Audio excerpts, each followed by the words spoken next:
How you doing there? Welcome back to Babylon Talmud. Today we're studying, I believe, Daf Chaf, I think. Why not? Daf Chaf of Masechta Sanhedrin. Friends. I don't know, we're doing like some kingy kind of stuff. It should be interesting. Alright, here we go. Daf Chaf at the Mishnah. Mace lo mace, and yotzim pesach patan shlo. If you have a king and somebody in his a relative of his dies, so he does not leave his palace. Rabbi Yehuda im rotze lotzeis achar mita yotze, says Rabbi Yehuda that if he wants to go after, if he wants to leave the palace, if he wants to participate in the funeral procession, he may. Shekin Matzinu with David, because we found as such. Does that make sense? We found that King David did this. That King David participated in the funeral procession of Avner. Says that King David walked after the coffin. That Pashit, he participated in the funeral procession, even though he was the king. They said to Rabbi Yehuda, they said, you can't bring a proof from there, because that was a stunt, that was an exception in order to convince the nation, the people, that Avner was not killed by him. He was not behind Avner's death, and to demonstrate that, he participated in the mourning of Avner. Right, but in a general circumstance, it could be argued, as the Chachamim argue, that the king must remain in his palace. Also, and when we feed him the Suda Savra, when we, the first Suda after the burial, it's called the Suda Savra, and other people feed him, meaning it's halacha by whenever somebody dies, so other people provide the first meal. So in this meal, if it's a king who's in mourning, everybody sits on the ground, and he sits on a dargish, and the Gemara is going to explain what a dargish is. Says the Gemara, so the Rabbi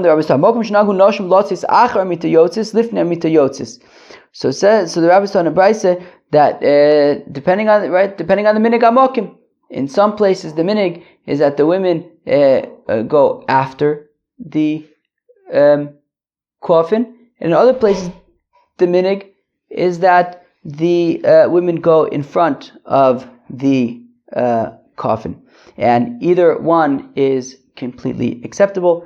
You just follow your minig. Rabbi Yehuda says, Rabbi Yehuda l'olam nashim lifnei amita yotzis, and Rabbi Yehuda says that the women always go in front of the coffin.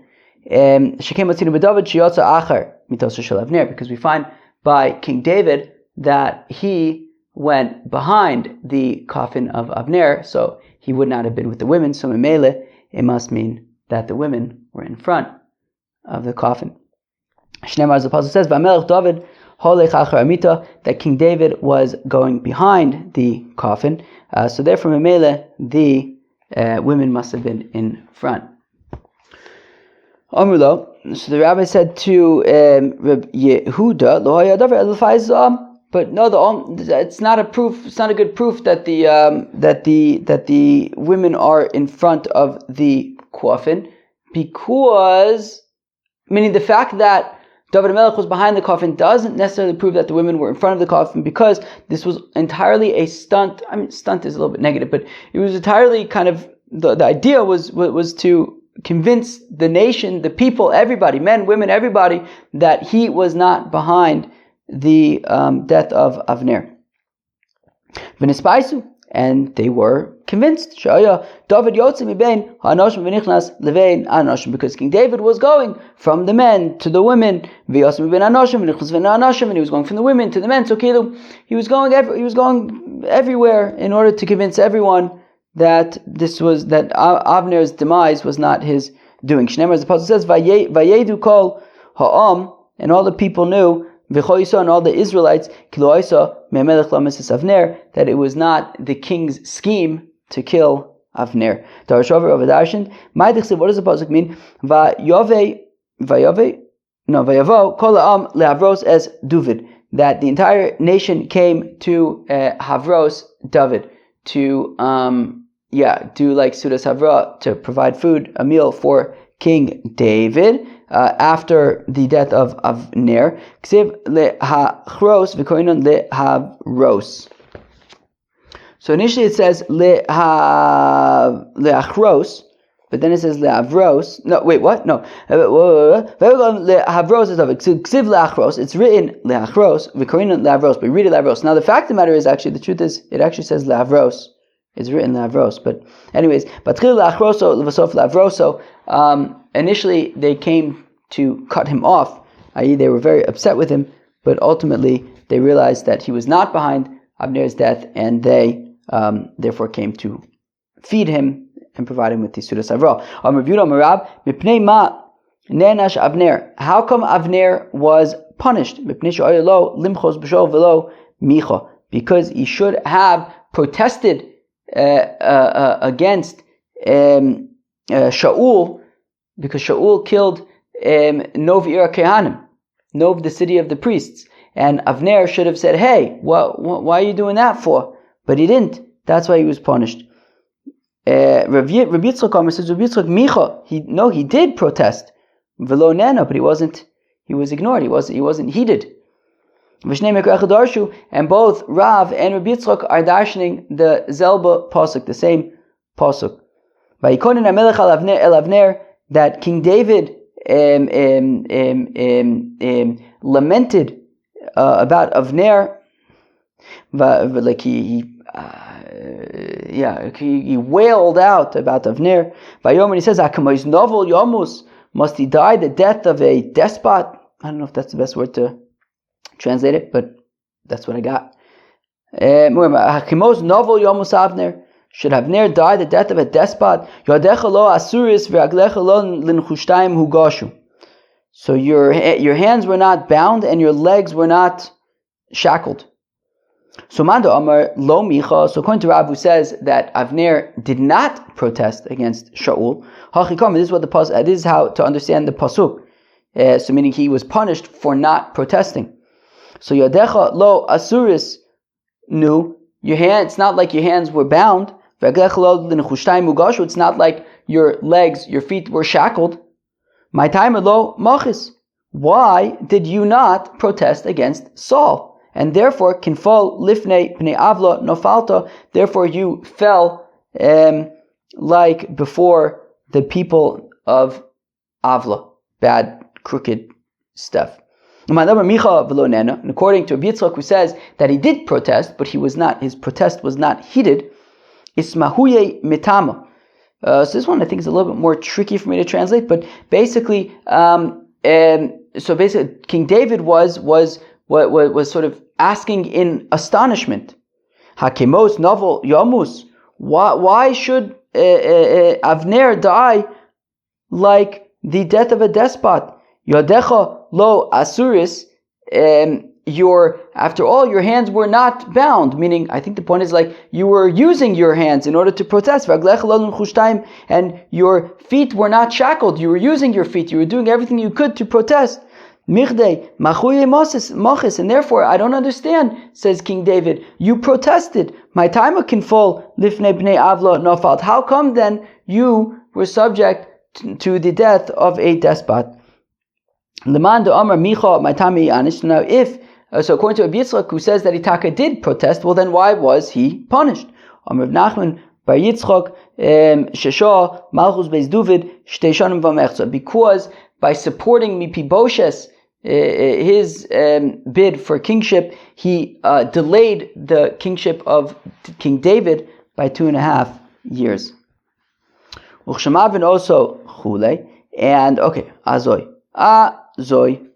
Now, we said that when by the Sudas Havra for a king, so all the people sit on the floor and he sits on a dargish. The shaila is, vos is a dargish.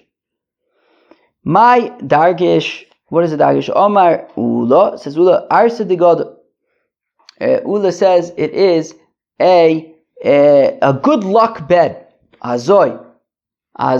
Anybody have a good luck bed? Amru le Rabbanan Ula. The rabbi said to Ula, Mi ika midi daro idno loy oisivne b'ashtem mozvinon le. So the rabbi said to Ula, I don't understand. How come? Like it doesn't make sense. They said they're arguing. Until now, he wasn't sitting on the dargish. Why all of a sudden is he sitting on the dargish? So Maskif LaRave, so Rave asks Akasha, my kusha, what is the problem? That's not so weird. Somebody just died. He's in mourning. I mean, what about how he eats and drinks?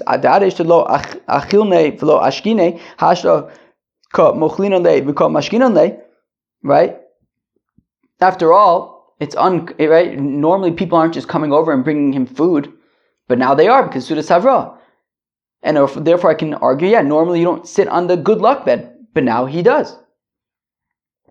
So, kasha. But if you have a kasha about the good luck bed, here's the kasha you should be asking.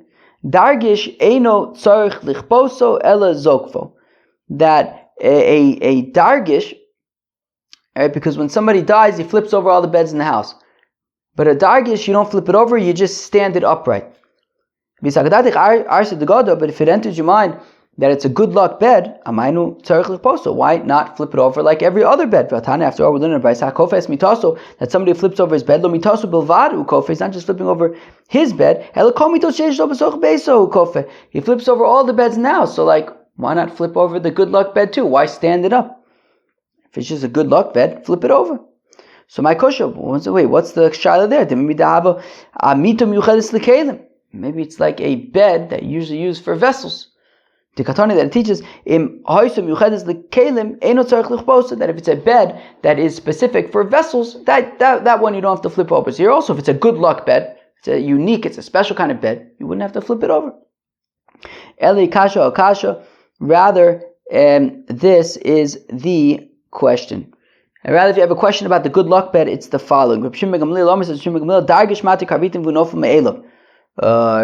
A dargish, you untie its straps, and then the middle part where either you sit on or the mattress goes on falls to the ground. But if it enters your mind that we're talking about a good luck bed, it doesn't have these straps. What do you want me to tell you? So therefore it can't be talking about a good luck bed. Yeah, right. When Ravin came, he says, there's a certain rabbi, his name was Rav Tachlifa, he said to me, and he was in the market of the Gildai people. And he said to me, my dargish, what's a dargish? Arsa ditzola. I don't remember what that is. It's just bed made with leather. I guess I don't know. It's like a bed and it's leather. Amr Reb Yirmiyah, Amr Reb Yochanan, dargish serugo mitocho mita serugo me al gaba. That when it comes to a dargish, the way that it's strapped together, I don't know how to explain this. I mean, I don't even know that I understand it correctly. I'll just explain it how I understand it. I don't know how to explain this. I don't know. You have a bed and there's leather, and I don't know, maybe a mattress goes on the leather or something. I really don't know. Maybe there's no mattress and maybe it's just the leather. The shayla is then, how do you strap the leather? So it's strapped. I don't know. A bed, you kind of wrap the straps around the frame, whereas a dargish, the straps go into the frame, let's say. I think. Okay, but we have a kasha on that. Clay eights may most mekabel tumah. That when it comes to wooden vessels, when do they receive tumah? When are they considered a vessel? Once it's a vessel, it receives tumah. Before it's a vessel, it doesn't receive tumah. So amito va'arisa, so a bed or a crib, mishe yeshufim beor hadog. You smooth them out. You sand them out with, I guess fish scales maybe. You're fish skin. I imagine it's probably the scales kind of sands it down or something. The thing is, v'mita misoreges me'algaba. But if we're saying that the straps of a bed are on the outside of it, and like basically the whole frame is like covered in straps, then why would you need to sand down the frame? Nobody's going to see it anyways. Right? Lomli shifas or a dog. Why would you need to sand down the why would you need to like sand down the frame, right? And even if you want to say, Steve Jobs kind of thing, like, well, even the parts that you don't see have to be beautiful. But still, I mean, if we're talking about lemaise, when it's considered a kli, like what's necessary to make it a kli, it would not be this if it's basically covered up. Ella ha v'ha mitocho. Rather, both a bed and a dargish, the straps are on the inside, like strapped into like the frame, not around the frame. The difference is that a bed, there would be like slits in the. Oh my gosh, there would be like slits in the frame, and it would be tied into those slits. Whereas a dargish, there would be like hooks in the frame, and it would go into those hooks. Amar Yaakov, Amar Yehoshua ben Levi, halacha Reb Shimon ben Gamliel. That halacha is like Reb Shimon ben Gamliel. Amar Reb Yaakov, Amar Yaakov bar Ami, mitosh naklitea yotzin zokva v'dayo. Okay, this is an unrelated halacha. This is Reb Yaakov bar Ami, a bed that it has like things sticking out of it, so you just stand it up instead of flipping it over. If it has like poles kind of sticking up and above it, so then you just kind of stand it up. You don't flip it over. Well, that was fun. Says the Mishnah. So now a king can declare war and send his army to war. He would have to have the approval of a bezdin of 71, as we learned on the first daf of Masechta Sanhedrin, right? That the Gemara is going to ask, why are we repeating it? And also, if he wants to make a road or something, he can knock down anything that's in its way, knock down even private fences and gates and things. Nobody can stop him. He's the king. The width of a royal road has no amount. It can be as wide as he wants. And when they go to war and there are spoils, so then all the people go and chaparine the spoils, and he takes the first portion. The first portion goes to him. He's the king. He's the king. We already learned in the first Mishnah of the Masechta that by Milchemes Rishus we need the approval of the Sanhedrin Agadola. So that being why we're repeating that here. And for the Gemara, look, right now we're talking about all these halachas pertaining to the king. With the next Mishnah are going to be more halachas pertaining to the king. So once already we talk about all the halachas pertaining to the king, so we also, include this halacha. It would be weird to leave out one halacha. Yeah, I know we already mentioned the first Mishnah, but we're literally going through all the halachas. It would be weird that I don't know. Well, we're just going to leave this out. Look, we mentioned it earlier, but there's it's a missing piece over here, so we include, it's duplicated, but we include it here as well with all the other halachis of a king. Amar Yehuda Amar Shmuel says, Rav Yehuda Amar Shmuel, Kol Amar b'Parshas Melech Mutter Bo. Interesting. So it says Rav Yehuda Amar Shmuel, okay, anything in the Parshas Melech, Rashi says Parshas Melech b'Sefer Shmuel. In Sefer Shmuel, B'neichem Nosechem Yikach, that for example, a king can take your sons and daughters. And all sorts of things that are said there in the parsha. So it says of Yudam Shmuel, Kolam Parshas Melech Muterbo, that it's real. It's pashit real. Anything there, the king could mamish do. Rav Amar says, Rav, lo nemra Parshas Elayim Aleim. No, that parsha is not to be taken literally to mean that the king can actually do it, but it is in order to sort of position the king in sort of a realm that is beyond everybody else's realm, right? That's a horrible way to define it. To instill fear upon them. Shneimar, Som Tosem Alecha Melech, you shall surely place upon yourself a king. Shetehei Imasu Alecha, that his fear should be upon you. So by having this parsha, the goal of this parsha is not to say that he should go around like, taking people's sons and daughters, but it's to say, hey, this person can if he wants to. Right? It's to kind of say, hey, wow, this is a king. The king can do whatever he wants. And say, wow, that's the king. So now the interesting thing is that the distinction between those two, there's going to be a question that we're going to be discussing is, when the Torah says, the halachos of a king, is a king a punishment? That the Am Yisrael said, we want a king. And Hashem's like, yo, what the heck, I'm your king. And therefore Hashem was upset, and it was like a punishment, and therefore they're being punished, and all of these things that it says that the king can do, he can mamish do. Or is it that no, a king is taka a good thing, as we're gonna learn about. It's a mitzvah to appoint a king, and therefore there's no punishment over here. It's mamish a mitzvah, and from that perspective, all these things in the Parshas HaMelech, these are things to kind of set up the sort of establish the status of this king as somebody who should instill fear and should be feared, but it isn't something that he's actually going to go and like do these things. It's not a punishment. It's just kind of like set straight that this is the king. He is better than everybody else. Fear him. All right. Kitanoi, like we learned, it's like a machlekes. Tanoi, Rabbi Yossi, Mrs. Rabbi Yossi. Kol ha'omer b'parshas melech. Anything written in that parsha, melech muterbo, the king is allowed to do, like Shmuel says. Rabbi Yehuda Omer says, Rabbi Yehuda, lo nemer parsha zo elo, k'dei la'ayim aleim. No, it says Rabbi Yehuda that this parsha is just in order to instill fear. Shenemer som tosum alecha melech, shall surely place upon yourself as a king, shetei mosa alecha, that you should fear him. V'chein oy Rabbi Yehuda Omer, and similarly Rabbi Yehuda would say, Gimel mitzvahs nitztavu Yisrael b'chnisason la'aretz.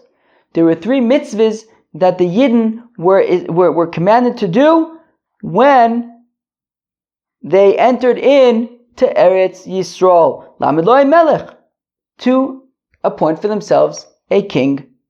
And to cut off the offspring of Amalek. And to build a base Hamikdash. Rabbi Norai, Omer says, Rabbi Norai, lo nemer parshas o elo kineget harumoson. Whereas Rabbi Norai disagrees and says that this parsha was because they complained. Meaning Rabbi Yehuda seems to be right. Rav is in line with Rabbi Yehuda, who says that no, it's a mitzvah. Right? It says there were 3 mitzvahs that the Yidden had to do when they got into Eretz Yisrael. One of them was to appoint upon themselves a king. Whereas Reb Norai says, no, they complained. Said, place upon me a king. They demanded a king. And therefore they got a king. Tanu Rebbe Eliezer says, Rebbe Eliezer is a Kanim Shebedor Kahogan Shalu. Says Rebbe Eliezer that the elders in the generation, they appropriately asked for a king. Shneimar says, Tunarlanu Melech l'shofteinu. Right? Give us a king so that we can have a leader, so we can have a judge. He'll judge us. But the Shmendriks over there, Kilkalu, they were Shmendriks. Shneimar, as it says, they said, Vayinu gam anachnu k'chol hagoyim. We just want to be like everybody else. We just want to be like all the other nations. Ushvatonu malkeinu, and he'll judge us v'yotzu lefanenu, and he will lead us in battle, and he'll go out for us. We want a king like everybody else. That's more shver. Tani, we learn about Rabbi Yossi. Omer says, Rabbi Yossi, shalosh mitzvahs nitztavi yisor b'chnisason lo aretz. There were 3 mitzvahs that the Yidden were commanded when they went into Eretz Yisrael. Lahamed loim melech, to establish for themselves a king. Lach v'zaru shel Amalek, to cut off the offspring of Amalek. V'livnos loim beis habachir, and to build a temple. Ve'eni yodea eiz mehem tchila, and I'm not sure which one is first, which is second, which is third. So when it says kiad al kes ka, when it says and the hand is on the throne of God, milchama Hashem ba'Amalek, a battle, a war again, the war of Hashem with Amalek. Have Omer, it says la'amid loim melech tchila. So we see kiad al kes ka is a reference to establishing a king, and that comes first. Ve'en kisei al melech, a throne refers to a king. Shenemar Vayeshev Shlomo al Kisei Hashem lemelech, that Solomon sat on the kisei of God to be a king. I still don't know. But I still don't know. Okay, what comes second now? Is it to build a temple, or is it to cut off the offspring of Amalek? When it says that God is going to let y'all chill out, that you won't have any enemies anymore, and then you will build the base Hamikdash. So we see that first destroying the offspring of Amalek, and then we'll be able to build the temple. Similarly, by King David it says, that when Hashem sat, that when King David sat in his house and he was able to just kind of chill out, he had no more enemies surrounding him. It says that King David says to Nasan Hanavi, right? The pasuk says be'etzem that King David says, I am sitting in this nice, beautiful house. Whereas the Aron is just in like a tent, and he's saying, look, I think it's about time, now that things are chilled out, there's no longer Amalek, we should time to build the temple. So we see that first destroy Amalek, then build the temple. Omar Rish Lakish says, Batchila Malach Shloimo al Elyonim. First, King Solomon ruled over the Elyonim, the upper legions. Shenemar Vayeshiv Shlomo al Kisei Hashem, that Solomon sat on the throne of God. But then he only ruled over the on the earth. Shenemar Ki Hu Rodeh, that he ruled B'chol Ever Anor. Mitivsach v'ad Azah, from Tivsach until Avza. Rav Ushmuel Chad Omer Tivsach b'sof ha'olam v'Avza b'sof ha'olam. One opinion is that Tivsach is at one end of the world and Azah is the other end of the world, and he ruled over all of it. Michad Omer Tivsach v'Azah b'adei adodei avu yasvu. The other opinion is that Tivsach and Azah are right next to each other, but Uchshem shemalach al Tivsach v'al Azah. But the idea is that just like he ruled over Tivsach and Azah, which are right next to each other, Kach malach hakol olam kulo, so too he ruled over the entire world. But in the end, he only ruled over Israel. I am Koeles, I was a king of Israel. But in the end, he only ruled over Jerusalem. As it says, Divrei Koeles ben David, Melech b'Yerushalayim, the king in Jerusalem. But then he only ruled over his bed. That the bed of Solomon. In the end, he only ruled over his staff. Says, this was my portion, all of my toil. Rav Shmuel Chad Omer Maklo. One of them says it's referring to his staff. Gundo. The other one says it's referring to his cloak.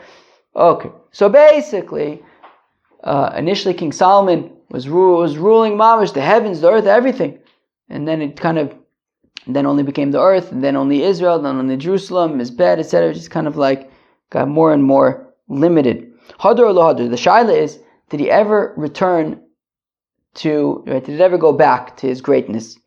Rav Shmuel Tzmachlik, Rav Shmuel Chadamer hadar v'chadamer lo hadar. One opinion is yes, he returned, he made a comeback.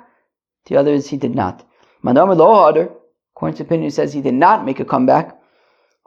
Malach v'hedjit, he was a melech v'hedjit, he was a king. But then he just became a regular person. And the opinion says that it returned, he was a king, then he was a simple person, a regular person, a common person, but then he had a comeback and became a king, Nachamo. Poris Lasos Loderech, okay, the Mishnah had said that he can break through, cut down, or whatever, destroy whatever he wants to destroy in order to make a road or whatever. Okay, the treasury of a king is for the king. And all of the other spoils that they plunder, half of it goes to the king, and the other half is divided by everybody else.